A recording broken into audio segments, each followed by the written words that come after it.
bienvenidos a un nuevo episodio de ¿Y qué pasó con? En este caso, ¿Y qué pasó con la movilidad urbana? Estamos hoy con el invitado Luis Alfaro, quien es arquitecto y paisajista. Bienvenido y gracias por hablar con nosotros sobre el tema. Muchas gracias por la invitación. Quiero empezar a hablar sobre este tema que, como hemos estado conversando, es bastante amplio y da para bastante, pero creo que se puede como enfocar en ciertas cosas prioritarias.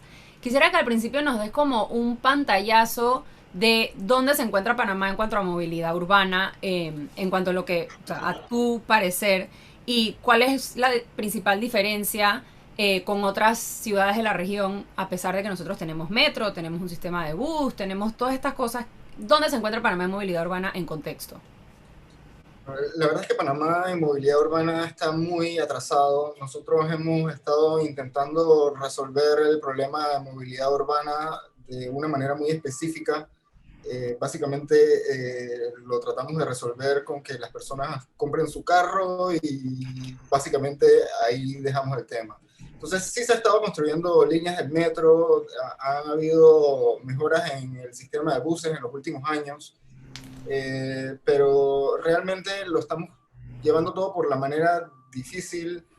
No hacemos las cosas más básicas que tenemos que hacer, como compartir la calle entre todos los usuarios de la calle, el transporte público, las personas, los carros, los ciclistas. Y al final, todas estas cosas, el resultado es que nada funciona.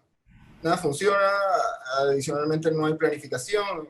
Tú puedes evitar tener que transportar a las personas por largas distancias si tú planificas, pero aquí básicamente todo el mundo hace lo que quiera, entonces esto se resume en que tenemos un caos.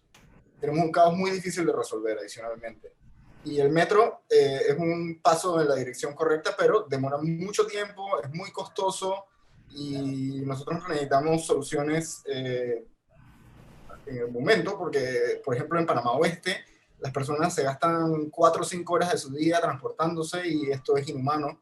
Y esto es algo que se pudo haber evitado si se hubiera planificado en su debido momento. Ahora tenemos que resolverlo entre todos. Claro, algo que ha sido como bastante, como un tema que todos estos y qué pasó con han tenido en común, ha sido como cómo la desigualdad ha demostrado, o sea, cómo la pandemia ha evidenciado la desigualdad más bien. Y quiero hablar como que nos cuentes un poco cómo lo ves tú en cuanto a temas de movilidad, o sea, qué nos ha evidenciado la pandemia, eh, o sea, cómo la desigualdad afecta a la movilidad urbana, o sea, la movilidad de las personas en la ciudad y en el país, pero más como en centro en la ciudad. Bueno, si nosotros la calle nada más la dedicamos a las personas que pueden comprar carro, la gran mayoría de la población no va a tener una opción para movilizarse. Entonces, tú cuando tienes transporte público, los buses, por ejemplo, deberían tener carriles específicos para los buses para que ellos no queden atascados en tranque, porque los buses mueven a la mayor cantidad de la población. Claro. Y además necesitamos aceras que sean buenas y aceptables y que las personas puedan caminar hacia las paradas de buses, hacia las paradas de metro, y nada de esto lo tenemos. Entonces, nosotros actualmente dedicamos todo el espacio, todo el presupuesto, toda la energía en resolver los problemas del tranque, pero no estamos intentando resolver los problemas de la mayor parte de la población, que son los que no pueden comprar carro, los que no tienen la posibilidad de comprar carro.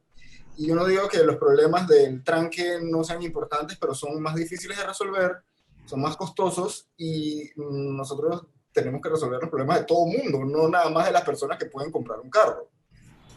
Claro. Un tema del que también he visto que escribes y hablas bastante es sobre la planificación de la ciudad. A mí me llamaba mucho la atención y lo mencionaba durante la pandemia cuando estábamos, ¿no? Con todas las cifras, que tales corregimientos con muchos casos. Se hablaba de, bueno, que se pongan cercos sanitarios alrededor de este corregimiento. Y yo decía, bueno, hay un cerco sanitario de Panamá al interior, que es el más fácil de implementar porque es una calle que va y una calle que viene, y ese no se cumple. O sea, ¿cómo tú logras hacer un cerco sanitario alrededor de un corregimiento como la 24 o como Pacora? Entonces, ¿cómo, o sea, qué nos deja, como que qué ha mostrado eh, la planificación, o sea, o la falta de planificación de la ciudad, cómo afecta a la movilidad y a la manera en la que uno puede como afrontar problemas de movilidad dentro de la ciudad, la falta de planificación? Bueno, exacto, la falta de planificación lo que ha logrado es que es que tenemos una gran cantidad de barrios, de corregimientos, que son ciudades dormitorios, básicamente, donde las necesidades básicas de la población, la economía, no están integradas con estos barrios. Entonces estas personas tienen viviendas, pero tienen que moverse hacia el centro de la ciudad o hacia donde está la economía para poder trabajar, para poder comprar sus alimentos, etcétera. Entonces, esto se pudo haber evitado con un poco de planificación. Ahora tenemos este problema adicional. Tenemos una enorme cantidad de ciudades dormitorios que dependen del centro de la ciudad y todas estas personas tienen que transportarse. Muchas de ellas tienen que transportarse en carro, porque no hay ninguna otra manera de transportarse desde estos barrios. Entonces, esto genera un caos porque el espacio que hay en las calles es muy limitado y si lo llenamos todo de carros, no hay espacio para transporte público, no hay espacio para un montón de otras cosas que se necesitan, como espacio para personas, por ejemplo, que tampoco tenemos. Claro. Y si ya, o sea, si ya existen estas ciudades dormitorio, entonces ya es como, ya no puedes cerrar la ciudad y decir, no, ya nadie vive aquí, porque esto no funciona, esto no está bien planeado. O sea, ¿cuál es la solución ahora, no? ¿Cómo mitigar este problema? Lo primero sería revisar lo que estamos haciendo, porque todas estas ciudades dormitorios se siguen construyendo y seguimos construyendo cantidades de ciudades dormitorios, especialmente en Panamá Oeste, por ejemplo, Panamá Norte, Panamá Este. Por todos lados se siguen construyendo ciudades dormitorios que dependen 100% del centro. Entonces, si este problema lo tenemos ahora mismo, imagínate en unos años. Entonces, lo primero que tendríamos que hacer es comenzar a revisar qué es lo que estamos haciendo. Claro. Porque si no comenzamos a revisar eso, el problema simplemente va a seguir empeorando. Entonces nosotros podemos construir todas las líneas de metro y todas las cosas que queramos, pero si seguimos construyendo ciudad que depende 100% del automóvil, el problema se va a ir empeorando con el tiempo. No lograremos una solución. Otra cosa que podemos hacer es comenzar a revisar las zonificaciones para que, por ejemplo, en las ciudades dormitorio se permita haber comercio, por ejemplo, economía. Debemos descentralizar la ciudad, permitir que las empresas puedan poner sus sedes en lo que ahora mismo son ciudades dormitorios, no tienen que seguir siendo ciudades dormitorios para siempre, por ejemplo. Claro. ¿Cómo, o sea, se habla mucho, ¿no? De ineficiencia en la manera en la que se tratan de implementar soluciones a los problemas que existen. Me mencionabas que muchos, o sea, un gran problema que hay es que se trabaja sobre las aceras o se construyen las calles o como que todas las soluciones de infraestructura a este problema se hacen de manera fragmentada. Por un lado, tienes al MOP trabajando en calles, por otro lado tienes a los municipios que se dicen, no, yo me voy a encargar de arreglar esta calle con esta acera y voy a hacer todo esto. ¿Cómo eso, como que, o sea, cómo eso afecta a lo que, al efecto positivo que podrían tener estas soluciones? Mira, normalmente en las ciudades alrededor del mundo, ellos están encargados de arreglar sus propias calles. Y cuando yo digo calles, me refiero no solo a la vía por donde pasa el carro, sino también la acera, que es parte de la calle, la infraestructura de los drenajes pluviales, del agua potable, del cableado eléctrico, etcétera. Todo eso es parte de la calle.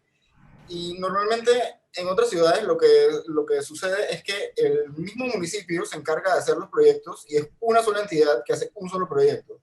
Aquí nosotros tenemos que hacer que haya coordinación entre el MOP, entre el IDAN, entre las concesionarias eléctricas, entre el municipio y adicionalmente la acera, que es parte de la calle, se le entrega a los dueños de los lotes para que cuando ellos hagan una construcción, entonces ahí es que se hace el pedacito de acera enfrente de la construcción, siendo parte de la calle. Entonces, esta fragmentación lo que hace es que tengas un montón de proyectos que no están coordinados entre sí, un montón de contratos, cosas se repiten, cosas se hacen y después hay que demolerlas porque si haces una acera y no soterraste el cable, tienes que demolerla para poder soterrar el cable después, etcétera. Entonces, esto se presta para más corrupción, proyectos más complicados, los proyectos se tienen que hacer varias veces, muchas veces las aceras se tienen que demoler y volver a construir porque hay que enterrar una tubería o hay que hacer lo que sea. Entonces, esto es un gasto muchísimo más grande de que si una sola entidad se encargara de hacer todos estos proyectos. Entonces, lo que tenemos es que desfragmentar esto y unificar criterios para poder hacer las calles y que no sea una calle que se la dividan como en pedacitos del pastel Ujú. Y bueno, el resultado es el caos que tenemos actualmente en las calles de la ciudad y de todo el país.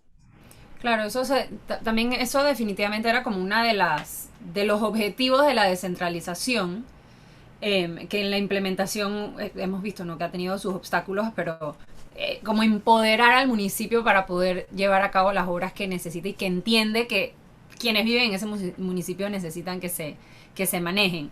Hablando de iniciativas municipales, sabemos que en el gobierno pasado, en la alcaldía pasada empezó todo el tema de la ciclovía, ¿no? Entonces era la ciclovía que se extendía por kilómetros y había, bueno, como siempre, ¿no? Su gente a favor, su gente en contra. ¿Cómo ha, en qué ha quedado la ciclovía? Obviamente eso cerró por la pandemia.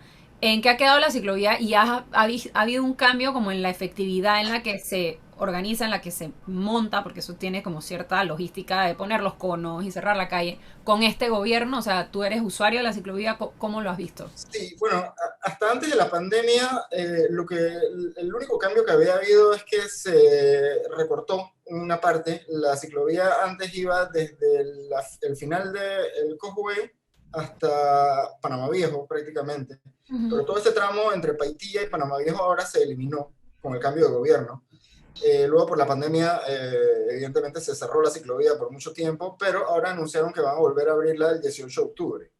Ok. Pero ese mismo tramo desde Amador hasta Paitilla. O sea que vamos de vuelta a lo que teníamos justo antes de que empezara la pandemia. Yo pienso que eso lo deberían comenzar a expandir a otros sitios. Eh, no es algo permanente, no es algo complicado de hacer, es urbanismo táctico, básicamente con conos y con algunos policías y de manera bastante fácil se logra en la misma infraestructura de los carros tener ciclistas. Esto es algo recreativo, no es algo de transporte. También se ha hablado un poco de algunas ciclovías permanentes actualmente, lo cual me parece positivo, pero no ha habido mucha transparencia en cuanto al tema. No se ha hablado de detalles constructivos, ni rutas, ni nada de esto. Se habló de una en calle 50, tengo entendido, pero no sé detalles, la verdad. Claro, y si ves las ciclovías permanentes, o sea, tener carriles de bicicleta a lo largo de la ciudad como una, o sea, ¿lo ves como una solución viable a ciertos de los problemas que existen o lo ves más como algo que estaría ahí y la gente no lo usaría? O sea, como la cultura como vial, ¿cómo la ves? Si las ciclovías se hacen bien, tienen el potencial de aportar muchísimo al transporte público urbano. Las bicicletas son un medio de transporte muy eficiente. Definitivamente un tema de seguridad es importante. No puedes hacer una ciclovía que sea insegura porque si no la gente no la va a utilizar. Claro. Pero para distancias cortas, digamos menos de 5 kilómetros, son muy factibles. Son una manera muy fácil de las personas moverse. No tienes que preocuparte de tener un estacionamiento complicado porque los estacionamientos de bicicletas son muy fáciles y puedes amarrar tu bicicleta en cualquier sitio.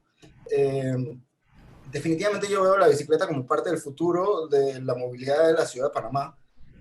Una manera bastante económica de movilizar a las personas. Adicionalmente, esto mejora la salud de las personas. Hay muchos temas por ver, principalmente de seguridad, rutas, etcétera. El espacio existe.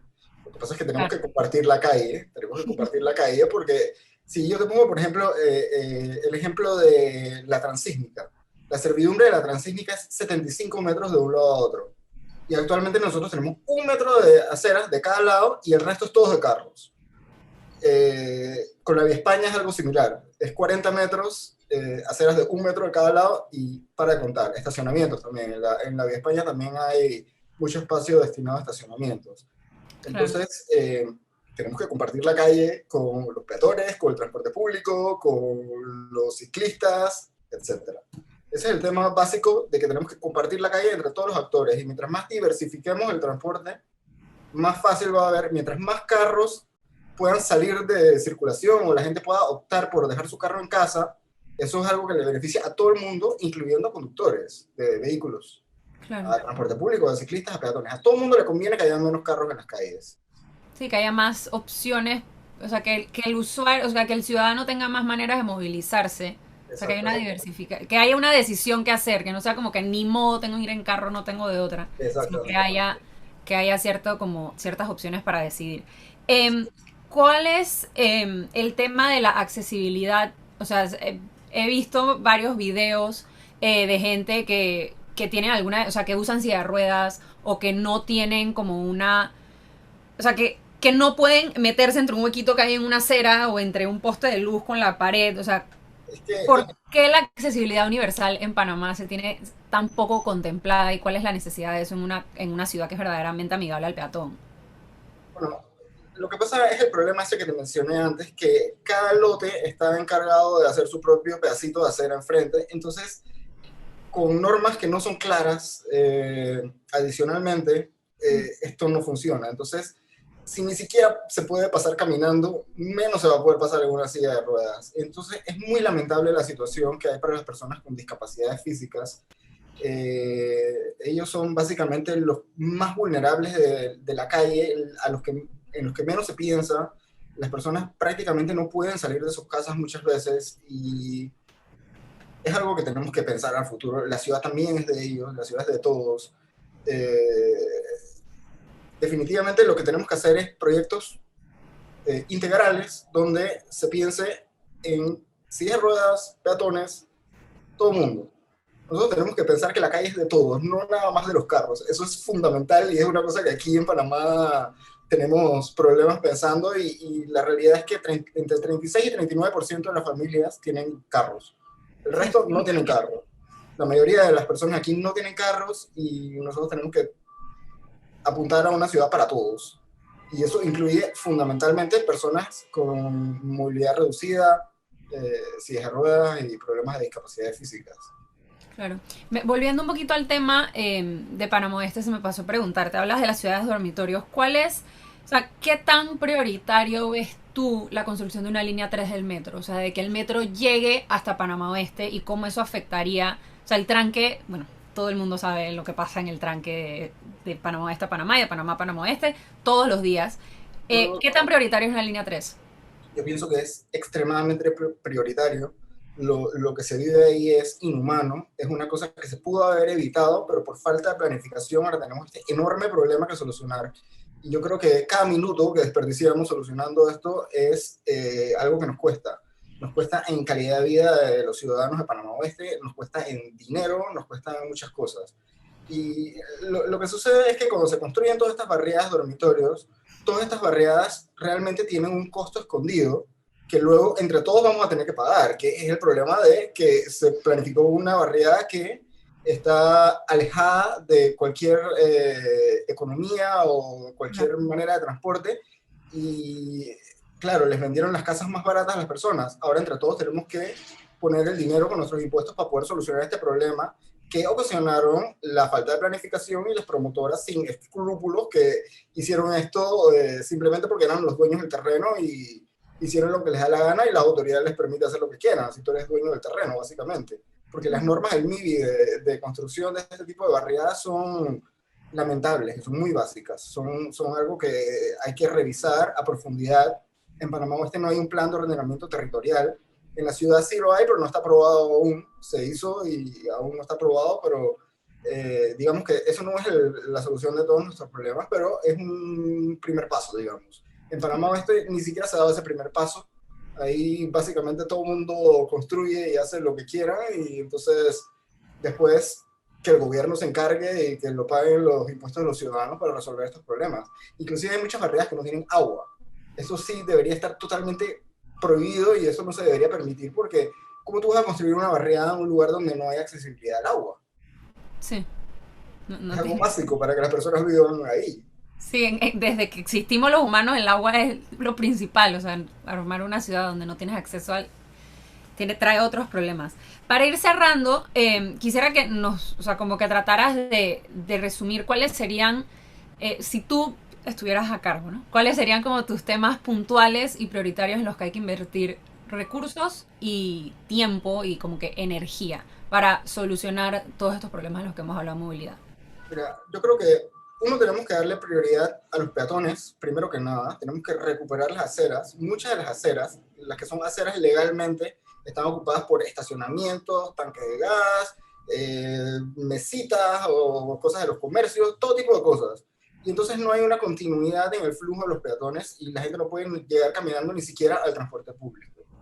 En segundo lugar, tenemos que dar prioridad en la calle al transporte público, a los buses. En los buses se mueve mucha gente. Un bus te ocupa un pequeño espacio de la calle y adentro pueden haber 40, 50 personas, mientras que en el mismo espacio, si lo usas en carros, tienes 2, 3 personas. Entonces es una manera muy eficiente de mover personas. Nosotros tenemos que dejar de enfocarnos en mover carros y tenemos que enfocarnos en mover personas. Y dándole prioridad en la calle, con carriles exclusivos, por ejemplo, al transporte público, es una manera muy importante de mover personas. Adicionalmente, también debemos tener ciclorrutas para que las personas puedan transportarse, porque ahora con la pandemia, adicionalmente, esto es un reto para el transporte público, porque en el transporte público hay más posibilidades de contagio que si tú vas en un vehículo privado, pero no podemos olvidarnos de que la mayor parte de la población no tiene la posibilidad de acceder a un vehículo privado, así que por fuerza tenemos que darle prioridad al transporte público. Claro, Y bueno, y adecuarlo para que sea seguro. y tenemos que hacer las calles que sean compartidas entre todos, eso es todo, básicamente. Actualmente no son compartidas entre todos, actualmente están básicamente monopolizadas para el uso del vehículo privado, y ese es el problema. Ocupamos demasiado espacio en carros, y ocupar todo el espacio en carros no soluciona el problema. Claro. Entre más que siempre va a haber carros para llenar los carriles Siempre que. va a haber carros, exacto. Claro. Entonces, una calle que sea de un extremo a otro de carros, eso va a estar lleno de tranque. Sí. Hay que acotar las cosas y redistribuir un poco el espacio para que la seguridad de los peatones sea prioridad, para que el transporte público funcione de la manera correcta, para que todas las personas que desean moverse en bicicleta puedan hacerlo, etcétera. Claro. Bueno, muchísimas gracias. No sé si quieras cerrar agregando algo. Eh, sí, no sé. ¿Tienes algo que agregar para cerrar? Básicamente eso, es que tenemos que compartir la calle, eso es lo importante, tenemos que compartirla entre todos, no puede ser toda la calle nada más para los carros. Claro. Bueno, muchas gracias por tu tiempo en el episodio de hoy. Eso fue todo en el episodio de esta semana de ¿Y qué pasó con? En este caso, ¿Y qué pasó con la movilidad urbana? Muchas gracias por la invitación.